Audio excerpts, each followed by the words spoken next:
ஓம் முருகா போற்றி. ஓம் சரவண பவ. என் அன்பு குழந்தையே, என்னுடைய இந்த வேலை தொடு. உன்னுடைய தேவைகள் எல்லாம் நிறைவேறும். முருகன் சத்தியத்தை மீறமாட்டேன். இது என்னுடைய சத்தியமான வாக்கு. ஒரு முறை இந்த வேலை தொட்டு பாரேன். உன்னுடைய தேவைகள் எதுவாக இருந்தாலும் சற்றென்று நிறைவேறிவிடும். இது உன் முருகன், நீ விரும்பும் முருகன் மீது சத்தியம். எல்லோருடைய வாழ்விலும் மாற்றங்கள் வருகின்றன. சிலருக்கு கொஞ்சம் தாமதமாக இருக்கலாம். இப்போது உன் வாழ்விலும் நீ எதிர்பார்த்த மாற்றம் வரப்போகிறது. உன்னுடைய பல வேண்டுதலில் உன்னுடைய முதன்மையான வேண்டுதல் விரைவில் நடக்கப் போகிறது. அதற்கு நீ செய்ய வேண்டியது எல்லாம் அந்த விஷயத்தை குறித்து நேர்மறை எண்ணங்களை மனதில் எழுப்ப வேண்டும். அது நடக்கும் என்று நீ நம்ப வேண்டும். உனக்கு அந்த வேண்டிய ஒன்று நிச்சயமாகவே கைகளில் கிடைக்கும். கோவிலில் சாமி முன் இந்த முறைப்படி நீ பிரார்த்தனை செய்து வந்தால் நிச்சயம் நீ நினைத்தது நடக்கும். நமக்கு எப்பொழுது எந்த பிரச்சனை எந்த ரூபத்தில் வந்தாலும் நாம் அந்த பிரச்சனைகளை முடிக்கவும் அதிலிருந்து முழுமையாக விடுபட்டு வெளியே வருவதற்கும் நாம் செய்யும் முதல் காரியம் தெய்வத்திடம் சரணடைந்து பிரார்த்தனை செய்து நம் குறைகளை கூறி வேண்டிய வரங்களை பெற்றுக்கொள்வோம். அது மட்டுமில்லாமல் நமது வாழ்க்கையில் செய்யும் சில சிறிய தவறுகளுக்கும் தெய்வத்திடம் சென்று அதற்கான பரிகாரங்களையும் செய்து புண்ணியத்தை தேடிக்கொள்வோம். ஆனால் கோவிலில் சாமியிடம் வேண்டுவதாக இருந்தாலும் பரிகாரம் செய்வதாக இருந்தாலும் அதற்கு ஒரு முறை இருக்கிறது. அந்த முறைப்படிதான் நாம் இறைவனிடம் வேண்ட வேண்டும். அப்படி வேண்டினால் கண்டிப்பாகவே அது நிறைவேற்றப்படும். அந்த முறைப்படி பரிகாரம் செய்தாலும் தெய்வம் அதை முழுமையாக ஏற்றுக்கொள்ளும். நாம் நம்பிக்கையுடன் செய்ய வேண்டும். அதனால் இன்று கோவிலில் தெய்வத்தின் முன் எப்படி பிரார்த்தனை செய்வது, எப்படி வேண்டுவது பற்றி தான் நாம் இப்போது சொல்லப் போகிறோம். கோவிலுக்கு சென்றால் தெய்வத்தின் முன் மண்டியிட்டு வேண்டு என்று நிறைய பேர் சொல்லி நாம் கேள்விப்பட்டிருப்போம். ஆனால் நம்மில் எத்தனை பேர் இந்த முறையில் தெய்வம் முன் மண்டியிட்டு வேண்டியுள்ளனர் என்பது நமக்கு தெரியாது. ஆனால் அடுத்த முறை நீங்கள் கோலதெய்வ கோயிலுக்கு சென்றாலும் அல்லது வேறு ஏதாவது உங்களுக்கு பிடித்த தெய்வத்துடைய கோவிலுக்கு சென்று வேண்டினாலும் தெய்வத்தின் முன் முட்டி போட்டு உங்கள் பிரார்த்தனையை வையுங்கள். நீங்கள் தெய்வத்தின் சன்னிதானத்திற்கு முன்பு மண்டி போட்டு உங்கள் இரு கைகளையும் ஏந்தி உங்களுடைய பிரச்சனையை குறைகளை கடவுளிடம் சொல்லி வேண்டிய வரங்களை நீங்கள் பெற்றுக்கொள்ளுங்கள். இப்படி நீங்கள் முட்டி போட்டு வேண்டினால் தெய்வம் நாம் கேட்டதை உடனே கொடுக்கும் என சொல்லப்படுகிறது. இப்படி நீங்கள் எந்த தெய்வத்தின் கோவிலுக்கு சென்றாலும் முழங்கால் போட்டு மண்டியிட்டு உங்களின் இரு கைகளையும் ஏந்தி வேண்ட வேண்டும். உங்களுடைய வேண்டுதலை சீக்கிரமாகவே ஏற்றுக்கொள்வார். அதே நேரம் அந்த வேண்டுதல் சீக்கிரம் தெய்வத்தால் நிறைவேற்றியும் தரப்படும் என்பது காலம் காலமாக மக்களிடம் உள்ள நம்பிக்கை. அந்த நம்பிக்கை உங்களுக்குள்ளே இருக்க வேண்டும். நீங்கள் நிறைய கோவில்களில் சில தெய்வத்திற்கு வேண்டுதல் வைத்து முழங்கால் மண்டியிட்டு கோவிலை சுற்றி வலம் வருவார்கள். கோவில் படியேறி தங்களுடைய நேர்த்திக்கடனை செலுத்துவார்கள். இப்படியெல்லாம் கூட தெய்வத்திற்கு பிரார்த்தனை செய்யலாம் என்று நம்முடைய சாஸ்திரங்களே கூறுகிறது. இருந்தாலும் உங்களுடைய உடம்பை பிரார்த்தனை செய்கிறேன் என்ற பெயரில் வருத்தி கொண்டு நீங்கள் முழங்காலிட்டு கோவிலை சுற்றியோ அல்லது கோவில் படிக்கட்டிலோ நடக்க வேண்டும் என்ற அவசியம் கிடையாது. உங்களை உடலை வருத்தி தான் நம்மை செய்ய வேண்டும் என்று யாரும் சொல்லவில்லை. எந்த கடவுளும் நிர்பந்திக்கவில்லை. தெய்வத்தின் சன்னிதானத்திற்கு முன்பு மண்டியிட்டு தெய்வத்தை முழு நம்பிக்கையோடு நினைத்து மனதார வேண்டிக் கொண்டாலே போதும். நீங்கள் நினைத்தது நிச்சயமாகவே ஒரு மண்டலத்தில் நடக்கும். அதாவது 48 நாட்களுக்குள் அது நடந்தே தீரும். நீங்களும் உங்கள் இஷ்ட தெய்வத்தை நினைத்து முழு நம்பிக்கையோடு வேண்டுங்கள். எந்த தெய்வமாக இருந்தாலும் கை நீட்டி கேட்டால் கண்டிப்பாகவே கொடுப்பார். இல்லை என்று சொல்லாமல் நமக்கு அள்ளி தருபவர்தான் தெய்வம். மண்டியிட்டு கைகளை ஏந்தி கடவுளிடம் கேளுங்கள். உங்கள் பிரார்த்தனை நிச்சயம் நிறைவேறும். ஓம் சரவணபவ. ஓம் முருகா போற்றி. அனைவருக்கும் நல்லதே நடக்கட்டும். எனது மொழிகளுக்கு கீழ்ப்படிந்து நடப்பவன் நல்லவனோ கெட்டவனாக இருப்பினும் நாளடைவில் அவன் உயரிய தன்மையை பெற வைப்பது என்னுடைய கடமையாகிறது. அவனுக்கும் எனக்கும் இடையே பேதம் என்பது எதுவும் இல்லை. இப்போது அவன் பொறுப்பு முழுவதும் என்னிடமே உள்ளது. நம்பிக்கையுடன் என்னை பின்பற்றி நீ தொடர்ந்து வா. நான் உன்னிடம் பல முறை கூறிவிட்டேன். உனக்கு எது நன்மை அளிக்குமோ அவற்றை மட்டுமே நான் உனக்கு அளிப்பேன் என்று. அதை விடுத்து நான் கேட்பதை நீ ஏன் எனக்கு அளிக்கவில்லை என்று என்னிடமே நீ கோபித்துக் கொள்கிறாய். நீ கேட்பது உனக்கு நன்மை அளிக்குமா தீமையை அளிக்குமா என்று நான் ஆராய்ந்து பார்த்துதானே நான் உனக்கு அளிக்க வேண்டும். அதற்குள்ளே நீ பொறுமை இழந்தால் நான் என்ன செய்வது? உன் மீது நான் கோபப்படுவதா அல்லது பரிதாபப்படுவதா, பாவம் என்று நினைப்பதா? உன்னுடைய அறியாமையை நினைத்து நான் எப்படி எடுத்துக்கொள்வது என்று எனக்கே தெரியவில்லை. நான் கோபம் காப்பித்தால் உனக்கு என்ன ஆகும்? சற்று யோசித்துப்பார். நானே எல்லாமே இருந்து உன்னை பாதுகாத்து வந்து கொண்டிருக்கின்றேன். உன்னை கேட்டதை நான் கொடுப்பது ஒரு நொடி போதும் எனக்கு. ஆனால் கொடுக்காமல் கொஞ்சம் நேரம் காலம் தாழ்த்தி நாட்கள் தாழ்த்தி கொடுப்பது எதற்காக என்று யோசித்து பார்த்தாயா? ஒரு அப்பா தன்னுடைய பிள்ளைக்கு நல்லதுதான் நினைப்பேன். அப்படி இருக்கும்போது நீ ஏன் இப்படி அவசரப்படுகிறாய்? நீ கேட்பது உனக்கு நன்மை அளிக்கும் என்றால் அதை நான் உனக்கு உடனே தருவேன். அதில் தீமை இருந்தால் அது தீமையை எப்படி அகற்றுவது என்று பார்த்து அதற்கான ஏற்பாடுகள் செய்வேன். அது உனக்கு கிடைக்கக்கூடாது என்று நினைத்தால் அதை நான் உனக்கு தரவே மாட்டேன். அதனால் நீ அவசரப்படாதே. நானே உன் தாய், நானே உன்னுடைய தந்தை. உனக்கு நன்மையை மட்டுமே கொடுப்பவன் நான். அதற்கு சற்று காலமானாலும் நம்பிக்கையுடன் காத்திரு. அவசரப்படாதே. எல்லாம் உன்னுடைய நன்மைக்காகத்தான் உன்னுடைய அப்பா நான் சொல்கிறேன். நான் சொல்வது எல்லாமே உன்னுடைய நன்மைக்காக மட்டுமே. அதை நீ அறிந்து கொள். உன்னை காக்கவே நான் இருக்கின்றேன். காரணம் இல்லாமல் எதுவும் நடக்காது.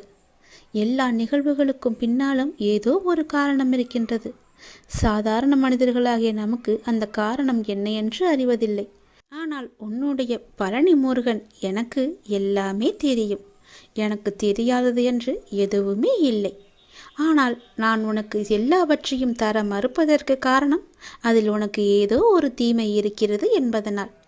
நான் எல்லாவற்றையும் பார்த்து கொண்டுதான் இருக்கின்றேன்.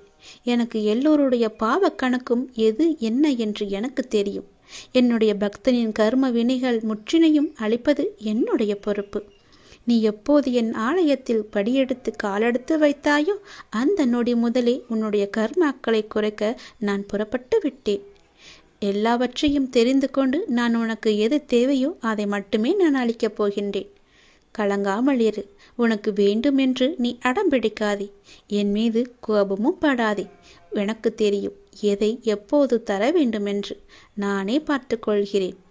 உனக்கு தேவையான பக்தியையும் சக்தியையும் நான் உனக்கு அளிக்கின்றேன். உன் கர்ம வினையின் பலனை பக்தனுக்கு தக்கவாறு அவன் தாங்கும் அளவை தெரிந்து நான் உனக்கு அளிக்கின்றேன். உன் கர்ம வினையின் தாக்கம் உனக்கு ஏற்படாதவாறு நான் பார்த்து கொள்கிறேன். உனக்குள்ள கஷ்டங்கள் எல்லாவற்றையும் நான் வாங்கி கொண்டு உனக்கு இன்பமான நாட்களை மட்டுமே நான் உனக்கு பரிசளிக்கப் போகின்றேன். இப்போதே என்னை ஓம் சரவண பவ என்று கூப்பிட்டு நான் உனக்கு காட்சி தருகிறேன். கடந்த 1 வருடமாக இருந்த உன்னுடைய மனப்போராட்டத்திற்கு முடிவு கிடைக்கும் நேரம் இது. நீ போகும் பாதையே சரியான பாதை. அதிலிருந்து நீ நகர்ந்து விடாதே. இந்த வழியிலேயே நீ போ. உனக்கு முன்னால் நான் சென்று கொண்டிருக்கிறேன் என்பதை மறவாமல் அதன் வழியே வா. நிச்சயம் நடக்கும் நன்மைகள் பல. நல்லதொரு மாற்றம் நிரந்தரமாக உன்னுடைய வாழ்வில் இன்னும் சரியாக 3 மாதத்தில் வரப்போகிறது.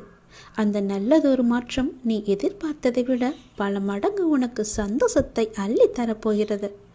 அல்ல அல்ல குறையாத சந்தோஷம். அதை நீ அனுபவிக்கப் போகின்றாய். இது உன்னுடைய வாக்கு அல்ல, இது என்னுடைய சத்திய வாக்கு. உறவுகளில் உள்ள நிலையாமையை நீ புரிந்து கொண்டாய். உலக உண்மைகளை கொஞ்சம் கொஞ்சமாக நீ புரிந்து கொண்டாய். அடங்காத மனத்தினை என் நாமத்தால் அடங்க வைத்து நீ இப்போது பயின்று வந்து கொண்டிருக்கின்றாய்.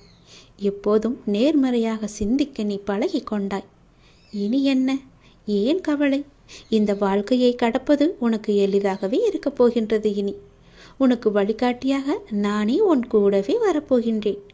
உன் கர்ம வினையை தீர்க்க வைத்து இந்த வாழ்வை நீ நிம்மதியோடு கடக்க நீ என்ன செய்ய வேண்டும் என்பதை அவ்வப்போது உனக்கு நான் குறித்து கொண்டே இருப்பேன். குறிப்பால் உணர்த்தி கொண்டே இருப்பேன். நீ தயங்காமல் முன்னேறு. நான் உன்னுடன் எப்போதுமே இருப்பேன். உனக்கு எல்லாவற்றையும் புரிய வைத்து உன்னுடைய வாழ்க்கையை செம்மையாக மாற்றி காமிக்கின்றேன். கடந்த ஒரு வருடமாக இருந்த உன்னுடைய ஒரு மனப்போராட்டத்திற்கு இப்போது முடிவு கிடைக்கும் நேரம். உன் மனம் ஒரு வருடமாக பட்ட பாடு எனக்கு தெரியாதா? எத்தனை அல்லல்கள் பட்டிருக்கிறது, எத்தனை துன்பங்களை சந்தித்திருக்கிறது, எத்தனை கஷ்டங்களை அது அனுபவித்திருக்கிறது. எல்லோற்றுக்கும் ஒரு முடிவு கட்டப்போகின்றேன். உன்னுடைய பொறுமைக்கு பலன் கிடைக்கும் நேரம் இது. நீ இதுவரை கடந்து வந்த பாதையில் நீ பட்ட கஷ்டங்களுக்கு ஒரு முடிவு காணப்பாய். யார் உன்னை கைவிட்டாலும் உன் நம்பிக்கை உன்னை கைவிடாமல் உன்னை இவ்வளவு தூரம் அழைத்து வந்திருக்கின்றது. நான் நம்பும் என்னுடைய அப்பா என்னை காப்பாற்றுவார் என்ற நம்பிக்கை உனக்குள்ளே ஆழமாக பதிந்திருக்கிறது. அதுவே உன்னை இத்தனை தூரம் பாதுகாப்பாக அழைத்து வந்திருக்கிறது தெரியுமா? அந்த நம்பிக்கையோடு சேர்ந்த நேர்மறை எண்ணங்களும் அது எல்லாமே கூடி உன் வாழ்வின் பொன்னான தருணங்களை அது உனக்கு உருவாக்கி தரப்போகிறது. மகிழ்ச்சியாகவே இரு. உன்னுடைய வாழ்க்கை சரியான திசையில் நகர ஆரம்பித்திருக்கிறது. அது சரியான வழியில்தான் போய்கொண்டிருக்கிறது. அதை மாயை என்ற வலையில் நீ சிக்கிக்கொண்டு மாற்றி போக நினைக்காதே. அது தவறாக விடும். நான் சொல்வதை கேள். உனக்கு நல்லது நடக்கப் போகிறது. எத்தனை வருடங்களாக நீ தவித்து கொண்டிருந்தாய். எவ்வளவு மனப்போராட்டங்களை எல்லாம் அனுபவித்து கொண்டிருந்தாய். சந்தோஷத்தையே நீ மறந்து விட்டாய். அவ்வளவு துன்பங்களை நீ அனுபவித்து விட்டாய் அல்லவா? அது எல்லாமே இப்போது முடியப் போகிறது. சந்தோஷமாக நீ உன் வாழ்க்கையை ஆரம்பிக்கப் போகிறாய். உனக்கு துணையாக உன்னுடைய அப்பா நான் இருக்கும்போது எதையும் கவலைப்படாதே. எதை பற்றியும் நீ சிந்திக்காதே. மகிழ்ச்சியாகவே இரு. நிறைய மகிழ்ச்சியான தருணங்கள் இனி ஒன்றின் பின் ஒன்றாக உன்னை நோக்கி வந்து கொண்டே இருக்கிறது. இதுதான் சரியான திசை. யார் எது சொன்னாலும் அதை காதில் வாங்காதே. அங்கு உன்னை பயமுடுத்துபவர்கள்தான் நிறைய பேர் இருப்பார்கள். அவற்றையெல்லாம் நீ காதில் வாங்காமல் நீ போகும் பாதையே சரியான பாதை என்று நகர்ந்து போய்கொண்டே இரு. இதற்காகவும் நீ அதிலிருந்து பின் வாங்கக்கூடாது. இது அப்பன் முருகன் மீது சத்தியம். என் மீது சத்தியம் செய்திருக்கிறாய். அதிலிருந்து நீ பின் வாங்க கூடவே கூடாது. இடம் நான் பேச விரும்புகிறேன். மிக முக்கியமான விஷயத்தை நான் உன்னிடம் பேச வேண்டும். சிறிது நேரம் ஒதுக்கி என்னை பார்க்கவா. தயவு செய்து என்னை வந்து பார்த்துவிட்டு போ. நீ ஒரே ஒரு முறை திருச்செந்தூர் வர வேண்டும். திருச்செந்தூர் வந்து என்னை தரிசிக்க வேண்டும். நான் உன்னிடம் வந்து பேச வேண்டும். எனக்கு சிறிது நேரம் ஒதுக்கி என்னை பார்த்து விட்டு போ. உன்னுடைய நல்ல மனதுக்கு ஒரு நல்ல விஷயம் கண்டிப்பாக நடக்கப் போகின்றது. நீ என் மேல் கொண்ட பக்திக்கும் நம்பிக்கைக்கும் பலனாக உன்னுடைய வாழ்வில் ஒரு நல்ல விஷயம் நடக்கப் போகிறது. கடந்த மாதத்தில் பின்தங்கி இருந்த உன்னுடைய வாழ்க்கை இப்போது முன்னேற்றம் பெறப் போகிறது. உன்னுடைய காத்திருப்புக்கு கைமேல் பலன் கிடைக்கப் போகிறது. இன்றிலிருந்து ஒரு மாதத்திற்குள் நல்ல மகிழ்ச்சியான நிகழ்வுகள் உன் வாழ்வில் நிகழப்போகிறது. நேர்மறை எண்ணத்தோடு உன்னுடைய வாழ்வை நடத்து. நடக்க வேண்டிய நிகழ்வுகள் தானாக நிகழும். உன்னுடைய தடைகள் எல்லாம் அகலும். பல வழிகள் உனக்கு பிறக்கும். நான் உன்னை சந்திக்க விரும்புகின்றேன். உன்னிடம் மனம் விட்டு பேச விரும்புகின்றேன். ஒவ்வொரு முறையும் நான் உன்னிடம் வருகின்றேன். நீதான் என்னை கண்டு கொள்ளாமல் அலட்சியம் செய்கிறாய். ஆனால் இந்த முறை நீ என்னிடம் வர வேண்டுமென்று நான் விரும்புகிறேன். தயவு செய்து நீ என்னை வந்து பார்த்துவிட்டு போ. என்னை சந்திக்க சிறிது நேரம் ஒதுக்கு. எவ்வளவு சீக்கிரம் வருகிறாயோ அவ்வளவு சீக்கிரம் நீ என்னை வந்து பார்த்துவிட்டு போ. இதுவரை தேய்பிறையாய் இருந்த உன்னுடைய வாழ்க்கை இனி வளர்ப்பிறையாய் ஏற்றம் பெறப்போகிறது. அடிமேல் அடியாய் இருந்த துன்பங்கள் எல்லாம் மாறி எடுத்து வைக்கும் ஒவ்வொரு அடியும் மகிழ்ச்சியான ஒன்றிற்கு நிச்சயம் வழிகாட்டப் போகிறது. இனி எல்லாமே உனக்கு நல்லதாகவே நடக்கும். இந்த அப்பாவின் ஆசியோடு. ஏன் வாழ்கிறோம், இந்த வாழ்க்கையே வேண்டாம் என்று எதிர்மறை எண்ணங்களோடு நீ முடிவெடுக்காதே. இந்த வாழ்க்கை என்ற புத்தகத்தில் பல சுவாரஸ்யமான பக்கங்கள் அதன் பின்னால் இருக்கின்றன. நீ இன்னும் அந்த பக்கத்தை திருப்பி பார்க்கவே இல்லை. கொஞ்சம் பொறு. பல மகிழ்ச்சியான தருணங்கள் அதில் இருக்கின்றன. அதை மட்டும் பார். அந்த மகிழ்ச்சியான தருணங்கள் உனக்காக காத்திருக்கும் போது நீ அதற்காக காத்திருக்க வேண்டாமா? கொஞ்சம் பொறுமை கொள். உனக்கு பின்னால் நடக்க இருப்பது எல்லாமே நன்மையாக இருக்கும். இப்போது நடக்கும் விஷயத்தை வைத்து உன்னை நீயே வெறுத்து கொள்ளாதே. உனக்கு எதை எப்போது எங்கு தர வேண்டுமோ அதை அப்போது நானே உன்னிடம் கொண்டு வந்து சேர்ப்பேன். உனக்கு கிடைக்காமல் போன ஒன்றுக்காக நீ வருத்தப்பட்டு கொண்டிருக்கின்றாய் அல்லவா? கவலையே படாதே. உன்னுடைய அப்பா நான் இருக்கும்போது அது நிச்சயம் உன் கையில் விரைவில் கொண்டு வந்து சேர்ப்பது என்னுடைய கடமை அல்லவா? நான் நிறைவேற்றி தருகிறேன். எல்லாம் அல்ல இறைவன் எனக்கு தெரியாததா உனக்கு தெரிய போகிறது? நீ எதிர்பார்த்த ஒன்று உன் கையில் கிடைக்கும்.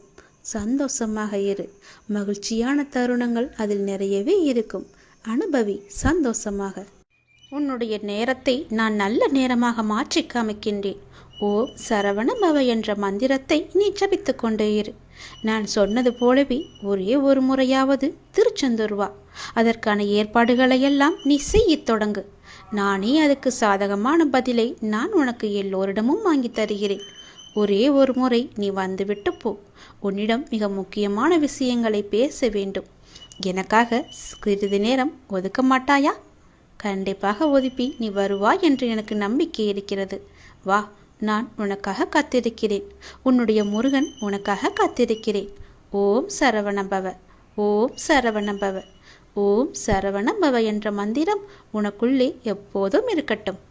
உன்னுடைய வாழ்க்கை உயரும் நேரம், நன்மைகள் பல பெருகும் நேரம். இந்த மாதத்திற்குள் பல நன்மைகள் உனக்கு நடக்கப் போகிறது. உன்னுடைய வாழ்க்கை மேம்பட போகிறது. உன்னை தேடி பல வெகுமதிகள் வரப்போகிறது. எதற்காகவும் நீ கலங்காதே. நீண்ட நாட்களாகவே நீ என்னிடம் கேட்டுக்கொண்டிருக்கும் உன் பிரார்த்தனையை உன்னுடைய அப்பா உனக்காக நிறைவேற்றி கொடுக்கப் போகின்றேன். உன்னுடைய துன்பங்களிலிருந்து எல்லாம் உன்னை காப்பாற்றப் போகின்றேன். நீ கேட்ட வரத்தை கூடிய விரைவில் உனக்கு தந்து உன் வாழ்க்கையை நான் சிறப்பானதாக மாற்றப் போகின்றேன். நீ நினைத்தது நிச்சயமாகவே நடக்கப் போகிறது. அது உனக்கு நடந்தே தீரும். உன்னுடைய மனக்கவலையின்றி இன்று தீபம் ஏற்று. எனக்காக ஒரே ஒரு தீபம் உன்னுடைய வீட்டில் ஏற்றிவை. என்னை நினைத்து ஓம் என்று சொல். எல்லாவற்றையும் நான் பார்த்து கொள்கிறேன். உனக்கு நல்வழியை நான் காட்டுகிறேன். காலை எழுந்ததும் என்ன வாக்கு வருகிறது என்று பார்க்க வேண்டும். ஏனென்றால் மனம் எதையோ பறிகொடுத்தது போல உள்ளது என்று உன் மனதில் சில கவலைகளுடன் நேற்று உறங்கி போனாயல்லவா? ஒவ்வொரு காலகட்டத்திற்கும் என்ன நடக்க வேண்டுமோ அதுதான் நடந்திருக்கின்றது. ஆனால் அது நிரந்தரமல்ல. இதுவும் மாறும். உன் மனதில் உள்ள அந்த சுமைகளை இறக்கி வைத்துவிட்டு அடுத்த நொடி உன்னுடையதாக இருப்பதற்காக அதை எப்படி சிறப்பாக ஆக்கப் போகின்றாய் என்பதில் உன்னுடைய கவனத்தை நீ செலுத்து. நான் உன்னோடு இருக்கின்றேன். அடுத்த நொடியை மகளுடையதாக ஆக்க உனக்கு நான் துணை இருக்கின்றேன். என் செல்ல குழந்தையே, உன்னை விட்டு சென்றதெல்லாம் உன் கை வந்து இந்த தை மாதத்தில் உன்னை வந்து சேரும். மகிழ்ச்சியாகவே இரு. நான் உனக்கு துணை இருப்பேன். எப்பொழுதும் உனக்குள் நான் இருப்பேன். என்னுடைய நாமத்தை மட்டும் நீ சொல்லிக்கொண்டே இரு. நீ மகிழ்ச்சியாக இருந்தாலும் உன்னுடைய மனதில் ஏதோ ஒரு பயம் ஓடிக்கொண்டே இருக்கின்றதே. எதற்காக அது? அது தேவையற்ற பயம். உன் வாழ்க்கையில் நல்ல மாற்றங்கள் ஒவ்வொன்றாக நடக்க ஆரம்பம் ஆகிவிட்டது. பயம் உனக்கு எதிர்மறை எண்ணங்களை மட்டுமே தரும். அந்த பயத்தை நீ தூக்கி எறிந்துவிடு. உன்னுடைய மனதை நீ எப்பொழுதும் நேர்மறையாய் மட்டுமே வைத்துக்கொள். அதில் எதிர்மறையை உட்பகுத்தி விடாதே. அதை தடுத்து நிறுத்த வேண்டிய பொறுப்பு உனக்குள் தான் இருக்கிறது. அதை நீ மட்டுமே செய்ய முடியும். நீ நினைத்தால் கண்டிப்பாகவே முடியும். அந்த எதிர்மறை எண்ணங்கள் உன் செயல்பாட்டை எல்லாம் தடுத்து உன்னை தோல்வியில் சென்று அடைய வைத்துவிடும். முதலில் அந்த பயத்தை விடு. நல்லதை நினை. உனக்கு நன்மைகள் மேலும் மேலும் பெருகி கொண்டே இருக்கும். உன்னுடைய வாழ்க்கை உயரும் நேரம் இது. நீ வாழ்வை எப்போது குறை சொல்லாமல் ஏற்றுக்கொண்டாயோ, வினையை எப்போது நீ புரிந்து கொண்டாயோ, அப்போதே பல மாறுதல்கள் எல்லாம் உன்னுடைய வாழ்வில் நடக்க ஆரம்பித்து விட்டன. நீ விரும்பியபடி நடந்தால்தான் மகிழ்ச்சி இருக்கும் என்று நினைத்தாய். ஆனால் இப்போது உனக்கு அமைந்த வாழ்விலே நீ அனைத்து மகிழ்ச்சியையும் காண இருக்கின்றாய். இடமாற்றம், வேலை மாற்றம் என நீ எதிர்பார்த்த பல மாற்றங்கள் நிகழப்போகிறது. நீண்ட நாட்களாகவே நீ என்னிடம் கேட்ட ஒரு வேண்டுதலும் இந்த மாதத்தில் நிறைவேறப் போகிறது. மகிழ்ச்சியாக சந்தோஷமாகவே அதை அனுபவிக்கப் போகின்றாய். உன்னுடைய வாழ்க்கையானது கொஞ்சம் கொஞ்சமாக மேம்பட்டு உயர்ந்த நிலைக்கு வரப்போகின்றது. உன்னுடைய வாழ்க்கையின் தரம் உயரும் நேரத்தை நீ நெருங்கிவிட்டாய் அல்லவா? அதனால் பல நன்மைகள் உன்னை வந்து சேரப்போகிறது. இந்த மாதம் முடிவதற்குள் அதற்கான பலனை நீ அனுபவிப்பாய். கொஞ்சம் கொஞ்சமாக எல்லாமே நடந்து உன் முழுமையான வாழ்க்கையை நீ அனுபவிக்க நீ உன்னை தயார் செய்து கொள்ள வேண்டும். சந்தோஷத்தில் நீ துள்ளி குதிக்கப் போகின்றாய். என்னுடைய நாமத்தை நீ சொல்லிக்கொண்டே இரு.